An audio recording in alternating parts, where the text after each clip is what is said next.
I remember the day the envelope came like it was a scene out of a corny sitcom, one where the audience laughs at the irony while the poor guy on screen just blinks in disbelief. It was a Tuesday, the kind of bland afternoon where nothing's supposed to happen. I was halfway through microwaving leftover chicken parm when my wife, Natalie, came bouncing through the front door like she'd just solved world peace. Her smile was a little too bright. Her tone, a little too high. If enthusiasm had a suspicious cousin, that's who showed up with her that day. "You won't believe this," she said, waving a golden envelope like Charlie holding his golden ticket. "I want a trip. All expenses paid. 4 nights, 5 days, oceanfront resort in Maui." I raised a brow. "From who?" She grinned. "Some random contest I entered at work. You just drop your name in a box and boom, a winner." Isn't that insane? It was, actually. Mostly because Natalie didn't believe in randomness unless it was the kind that justified impulse buying throw pillows. I set the plate down and waited for the punchline. It didn't take long. "So, the thing is," she continued, "the trip is only for 2. And I already promised I'd take someone. Now, full stop. This is the moment any husband would naturally assume someone meant him. But Natalie had that tone, the one women use right before they ask if you mind them getting dinner with their very platonic gym buddy. "I told Kelly she could come," she said, voice light. I was darting like a kid caught sneaking cookies before dinner. "Kelly. Right. That's the name she used like duct tape when she didn't want me looking too closely at her schedule. Kelly was her coworker/cover story.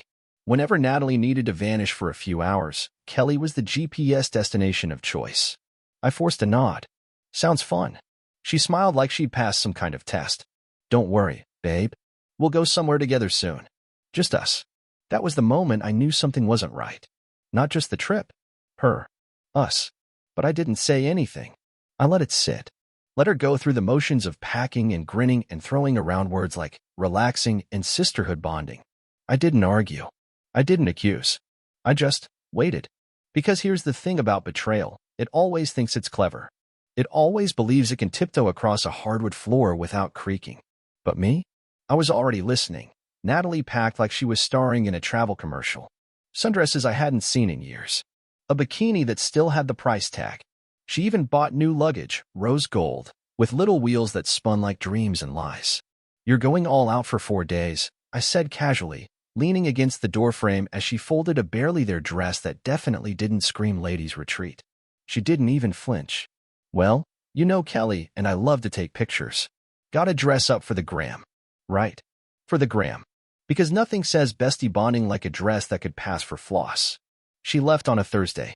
Blew me a kiss from the Uber and said, "Don't work too hard while I'm gone." I watched the car disappear down the street like it was taking my patience with it. No, I hadn't planned on doing anything. Not at first. But then I saw it. Her email. Open on her laptop, carelessly left unlocked like fate had handed me a flashlight and said, "Go ahead. Look under the bed." It was a flight confirmation. 2 passengers, Natalie Reynolds, and a name I hadn't heard in 10 years. Travis Lang. I sat back like I'd been punched by a memory. Travis Lang. The high school ex. Just an old friend who had slid back into her social media DMs a few months ago. I'd seen a few harmless likes. Happy birthday, stranger. Nothing too wild. Until now. Apparently, Kelly had a goatee and a Y chromosome. I didn't rage. I didn't storm into a fit of betrayal. No, I did something far more dangerous. I smiled. And then I made a call. To Kelly. The real one. And you know what? She picked up. "Hey, Logan," she said, confused. "Everything okay?" "Oh yeah," I replied. "Quick question. Are you by chance in Maui with Natalie right now?" A pause. Then a laugh, sharp and genuine. "Maui? I wish. I'm in Temecula with my sister's kids." Why? That was all I needed. I thanked her, hung up, and sat back with the kind of calm that only comes before a storm. She had chosen to lie. To walk out the door carrying a suitcase full of secrets. And the thing is, I'm not the jealous type, but I am extremely good at dinner reservations. Especially for 2. And especially with Travis Lang that I waited 3 days. Not because I needed to think. I already knew what I was going to do. I just wanted them to get comfortable. To think they'd gotten away with it. Natalie posted one photo the entire time she was with Kelly. A sunset shot. No faces. Just ocean, sky, and a caption so generic it could have been plagiarized from a travel brochure. Sometimes you have to get away to remember who you are. Touching. So, on Saturday night, while she was sipping pina coladas in Maui with the ghost of her teenage bad decisions, I made a dinner reservation for two. Steakhouse. High-end. The kind of place with white tablecloths and waiters who call you sir like they're afraid you own the building. And then, I sent a message. To Travis Lang. Found his number. Wasn't hard. He was in sales. Loud about it too. Had a LinkedIn profile that screamed midlife crisis with a Bluetooth headset. Hey Travis. Logan here, Natalie's husband. Funny situation. I found out you two are vacationing together. Thought we should talk. 10 minutes later, he called me. Didn't text. Called. Bold move. Look, man. I cut him off. Relax. I'm not here to scream or threaten. I just want to talk. Dinner. My treat. When you're back. He hesitated. Then agreed. Maybe guilt drove him. Maybe stupidity. Maybe curiosity. But when Natalie and Travis landed back in town Sunday night, still glowing with fake tans and fake stories, I was already setting the table. Tuesday night, 7:30 p.m. He showed up alone, wearing a blazer too tight for his biceps, cologne strong enough to fumigate a greenhouse. He walked into that restaurant like he was meeting a business prospect. I stood to greet him, shook his hand like I wasn't thinking about rearranging his teeth with the salt shaker. Logan, he said, sheepish. Travis, I nodded. Glad you came. We sat, ordered drinks, made small talk, like two old friends who happened to be sleeping with the same woman, though only one of us knew it until recently.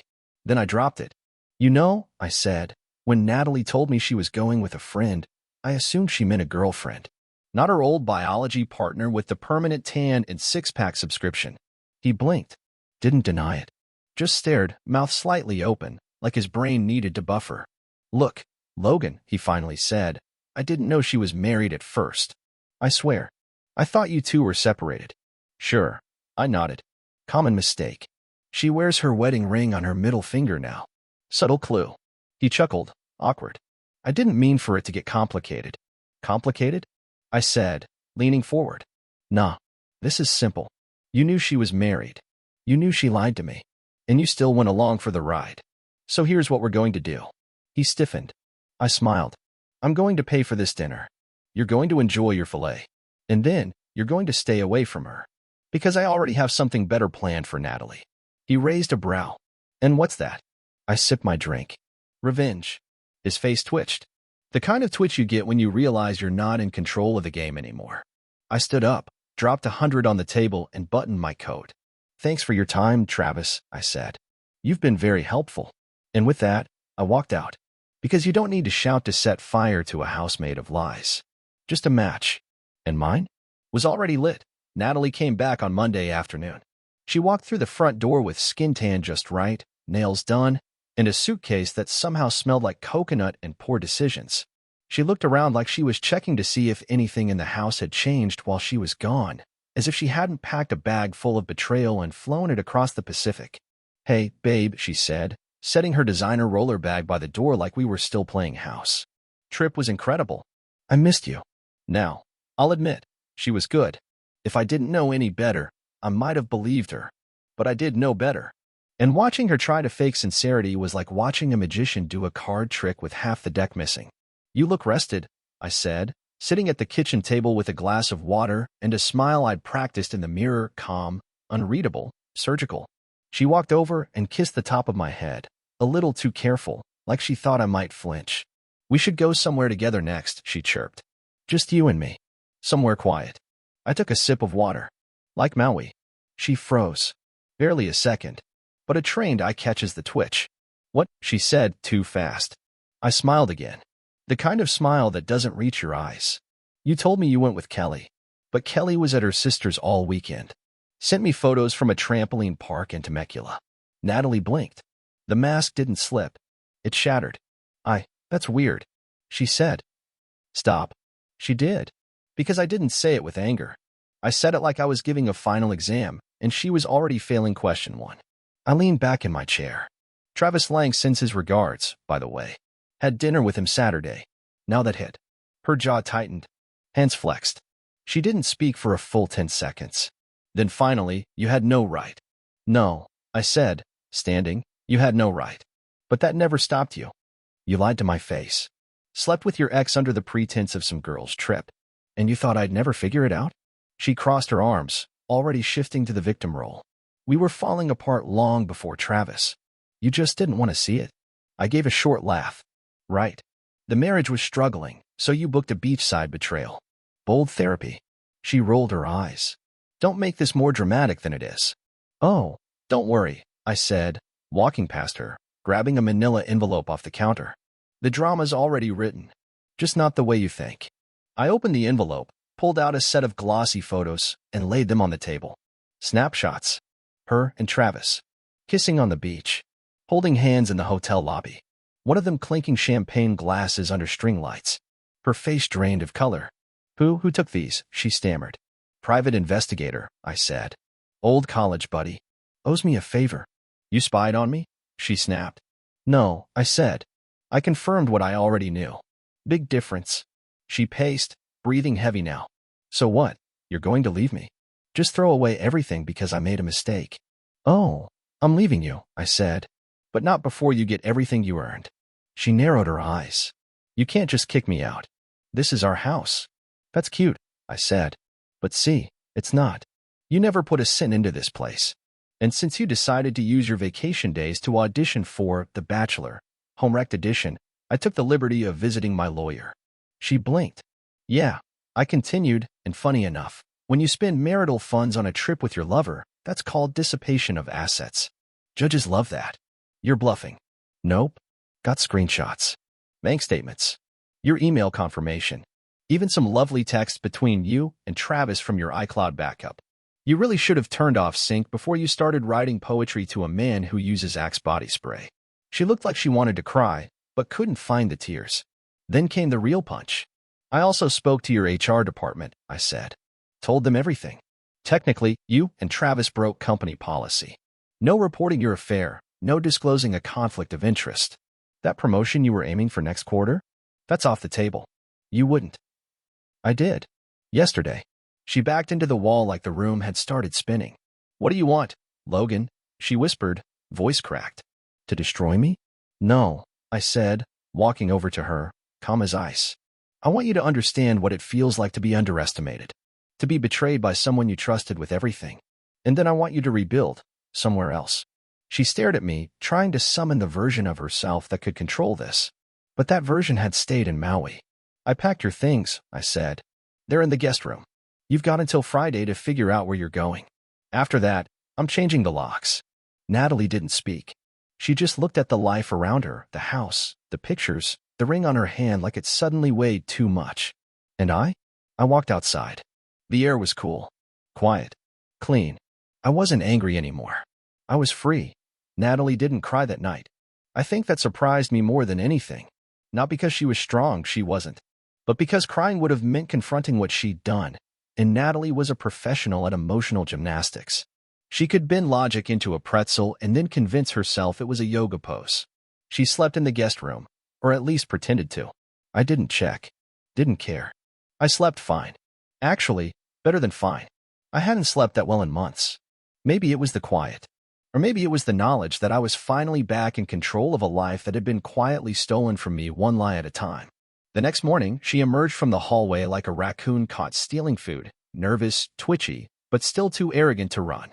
She was wearing one of my old t-shirts, probably trying to tug some memory from the early days when love was easy and betrayal was unthinkable.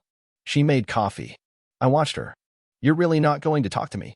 She asked, pouring a cup like this was just another awkward Tuesday.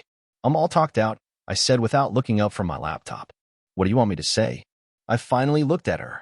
I want you to say you're sorry, but not the, I'm sorry I got caught kind. I want the kind of apology that tastes like blood in your mouth. The kind that actually means something. She stayed quiet.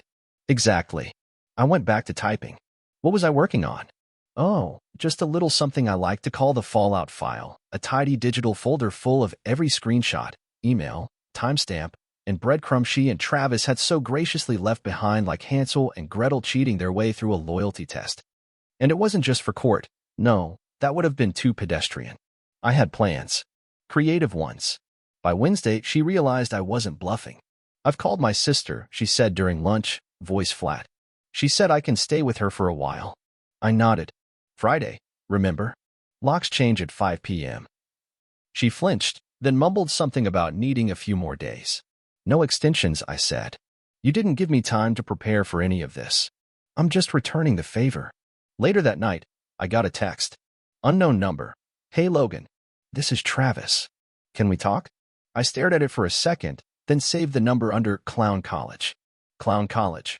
I just feel like we left things weird. I didn't know the full story. Can we meet up? Weird? As in, you helped my wife cheat on me and now your abs are on my lawyer's exhibit list? Weird? Sure. Let's do coffee. I didn't respond. But I did open up an anonymous email and attach a few of the less flattering photos of Travis, ones he probably didn't realize were taken. Him in Natalie's lap, shirtless, her licking his ear like she lost a bet. The file name? Employee Conduct, Travis Lang. Subject line, just in case HR missed this. Sent. I didn't even smile. That's how far past the satisfaction line I'd walked. This wasn't about gloating. This was about balance. By Thursday, Natalie started showing signs of panic. The cool mask cracked. She left her phone face down on the counter like it was hiding secrets, which, of course, it was. Her suitcase reappeared by the guest bed, this time actually zipped. The silence between us was thick enough to chew. But the part that really sealed it? She tried to seduce me. Yeah, Thursday night. She knocked on my bedroom door wearing lingerie I hadn't seen since our honeymoon. She leaned against the frame like a movie cliché. Hair curled. Voice syrupy. Can I come in? I stared at her for 3 full seconds. Then, without a word, I closed the door in her face. Not slamming it. Just gently. With precision. Like ending a business call with someone who just pitched you a Ponzi scheme. And behind the door, I heard the faintest whisper. Please. There it was. Not love. Not remorse. Desperation. Friday came fast. I took the day off work. Not for her, but for me. I poured myself a drink around 4:30 p.m. and stood by the window like I was watching the final scene of a play I'd been dragged to for far too long. She shuffled out with 2 bags and a box. No tears. No dramatic speech. Just a glance back at the door like it might open for her again someday. It wouldn't. At 5:01, the locksmith arrived. Efficient guy. Didn't ask questions. Didn't care. He changed the locks and handed me the new keys like he was giving me the keys to a new life. And in a way, he was. Later that evening, I sent one final message. To Natalie. Me. You'll receive the divorce papers on Monday. Don't stall. I'm done playing defense. She didn't reply. Instead, she blocked me. But it didn't matter. The fallout had already started. She just didn't know how wide it would spread yet. Because as of that moment, the real revenge was in motion. See, it's easy to slap someone in the face and call it justice. But real revenge? That takes time. And I had nothing but there's a moment, right after an earthquake, when everything's still. You don't know what's broken yet. You just stand there, blinking in the dust, waiting for the cracks to show. That was Natalie on Monday. She got the divorce papers first thing that morning. Hand-delivered by a process server I found through a friend who owed me a favor. He said she opened the door wearing pajamas, mascara smeared like she'd been crying, or trying to look like she had. She signed. Didn't argue. Didn't cry. Didn't say a word. But that wasn't the real hit. That was just the rumble. See, Natalie lived for optics. I'm talking curated Instagram posts, Pinterest-worthy charcuterie boards, brunch photos with fake laughter, and sunnies big enough to hide behind. She didn't just want to be happy, she wanted people to believe it, to envy it. So when she started getting messages, real ones, from friends, coworkers, and acquaintances, asking questions like, is it true? And why would you do that to him? And wait, weren't you in Maui with Logan? That's when the tremors became collapse. I had quietly sent out a small, tactful blast. Nothing dramatic. Just a carefully worded note to a handful of mutual friends and her inner circle. People who mattered in her little social ecosystem. Subject line. For the sake of transparency, before rumors spread. The email. Hey everyone. I know some of you have heard bits and pieces, so I just wanted to clarify things. Natalie and I are separating. It's been a hard process, made harder by recent revelations. She went on a trip last week that was supposed to be with a friend. I discovered it was with someone else, a former flame. She never told me. I found out the hard way. I'm not writing this out of bitterness. I just want the truth to be clear so no one gets caught in the middle. Thanks for respecting the situation. Logan. I didn't name drop Travis. Didn't attach photos. I didn't have to. People filled in the blanks. Social media, for all its filters and platitudes, has one Achilles heel. It's a hall of mirrors. And when you crack one, the whole thing distorts. By noon, Natalie's phone was blowing up. A friend of hers, Jessica, I think, posted something vague and pointed on her story. Some women really fumble a whole husband for a vacation and a bench warmer. I nearly applauded. By 2 p.m., Natalie posted a black and white selfie with the caption, "Not everything is what it seems." People love to believe the version that makes them feel superior. I'm focusing on healing. A classic. Translation, I got caught, and I want sympathy. The comments were polite, but thin. A few stay strong red heart posts. One or two generic, you don't owe anyone an explanation. But the likes? Way lower than usual. The engagement? Ice cold. Meanwhile, my inbox started filling up. Old friends. People I hadn't talked to in years. Hey man, I just heard. That's rough. You doing okay? Bro, that email. You handled that like a king. Even Kelly, the real Kelly, sent me a message. I can't believe she used my name. That's so disgusting. If you ever want to get drinks and talk about the people who do us dirty, hit me up. I won't lie. I considered it. But the best message came from someone I didn't expect. Travis's ex-wife. Yep. Apparently, Captain Midlife Crisis was divorced. Not that Natalie mentioned that in her little romantic getaway agenda. His ex, Alyssa, found me through a mutual connection and sent a DM. Hi Logan. I hope this isn't weird, but I saw your message, and wow. Travis did the exact same thing to me 2 years ago. Cheated. Lied. Gaslit. We have 2 kids. If you ever need a character reference in court, or just want to compare war stories, I'm here. Now that was poetic. Natalie, on the other hand, had gone silent. For someone who used to post 3 times a day about living her truth and manifesting peace, she suddenly became a digital monk. She tried texting me once. Just a single message. Can we talk? I stared at it for a while. Not because I was tempted, but because it reminded me of something. A child asking for a toy after they already broke it. I didn't respond. Instead, I got back to work. Because the house wasn't just mine now, it was a project. I repainted the guest room, tore down her hanging plants, removed every framed live, laugh, love quote like I was exorcising ghosts with a crowbar. I replaced them with maps, old records, and one framed photo of me and my dog from before the marriage. I called it a reset. That Saturday, I hosted a little get-together. Just a few friends. Nothing fancy, some ribs on the grill, whiskey on the counter, laughter that didn't have to pretend it was okay. And when people asked how I was, I told them the truth. Honestly, I feel 20 pounds lighter. Probably because I'm no longer carrying someone else's lies. They laughed. I smiled. The sun dipped low behind the trees, and I realized I wasn't surviving anymore. I was rebuilding. Natalie, meanwhile, she posted a quote later that night. Sometimes you lose something good to find something better. And for once, I agreed. Because I had. Travis Lang started unraveling before I even finished my coffee. It began with a call from my buddy Nate, who worked in corporate HR for Natalie's company, the same place Travis had conveniently weaseled his way into months ago. Logan, he said, and I could hear the grin in his voice. Your boy Travis just got put on leave. Already? Oh yeah. Apparently, someone submitted an anonymous tip with attached photos. HR opened the email in a meeting. Let's just say the conference room got real quiet when a half-naked Travis showed up on the projector with your ex-wife doing things you wouldn't want your mom to see. Just to be clear, I said, that was not me. Nate laughed. Didn't say it was. But whoever did it. Chef's kiss. Travis, it turned out, had been applying for a department head position. Something big. With travel perks, leadership training, public-facing responsibilities. All of which vanished faster than his credibility once the conduct concerns went public. Apparently, sleeping with a colleague's wife and lying to the company about it didn't pair well with the corporate mission statement. From what Nate told me, Travis showed up at HR the next morning with a button-down shirt and a weak smile. Left an hour later without a title or a future. And as for Natalie, she was out, too. Turns out, companies don't like scandal unless it's their own CEO cashing out. Her leave of absence was quietly converted to a mutual parting. No goodbye party. No email blast. Just a key card that no longer beeped. With Natalie's world crumbling, I half expected her to crawl back one more time. But she didn't. Maybe she knew better. Maybe pride kept her from knocking on the door she torched. Instead, I got a message from her best friend, Kelly, the real one.